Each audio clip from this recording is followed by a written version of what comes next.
Πάμε σε μια αξιέπαινη προσπάθεια. Η αλληλεγγύη και η προσφορά είναι πάντα πράξεις με ιδιαίτερη σημασία. Πολύ περισσότερο στην εποχή της κρίσης. Ο Δήμος Ζωγράφου, λοιπόν, με το κοινωνικό φροντιστήριο, προσφέρει σημαντική στήριξη σε περισσότερους από 100 μαθητές λυκείου με δωρεάν μαθήματα από 37 εθελοντές εκπαιδευτικούς.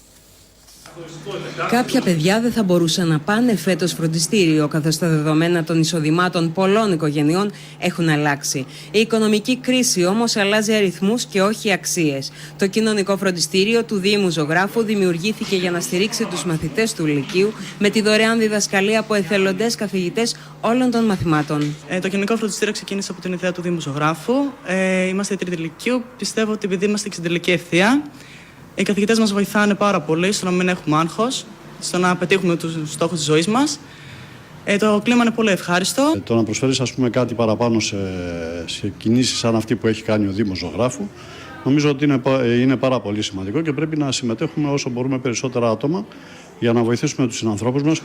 Το κοινωνικό φροντιστήριο του Δήμου Ζωγράφου παρακολουθούν 127 μαθητές στα 43 τμήματα που λειτουργούν, ενώ 37 εθελοντές καθηγητές υποστηρίζουν με 102 ώρες διδασκαλίας εβδομαδιαίως τους μαθητές όλων των τάξεων του Λυκείου. Έχουμε εγκαινιάσει την πρωτοβουλία του κοινωνικού φροντιστηρίου. Τι είναι όμως κοινωνικό φροντιστήριο? Το κοινωνικό φροντιστήριο είναι η ανάδειξη του εθελοντισμού στις ημέρες μας.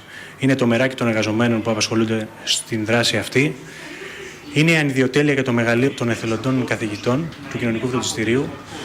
Είναι η ευκαιρία που έχουν οι οικογένειες που πλήττονται οικονομικά στις ημέρες μας. Μιας και είναι η τρίτη Λυκείου και όλοι χρειαζόμαστε το φροντιστήριο τέτοιες εποχές. Και είδα.